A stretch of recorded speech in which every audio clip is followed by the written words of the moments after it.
We'll guide you through how to fix a laptop stuck on a blue screen. If you find this useful and it solves your problem, then please consider subscribing and liking the video. We've managed to go and solve this problem before, so hopefully help this guide you're going to go and be able to. So make sure you watch this full thing and don't skip ahead.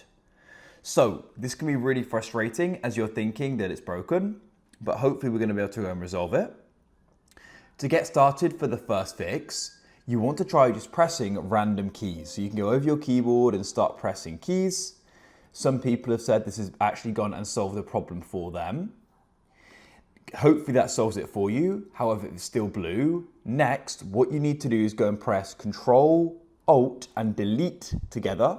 That should open up this screen here, and you want to go and click Task Manager, press Run New Task, and in here, type in explorer.exe. Press OK and go and see if running that goes and solves the problem.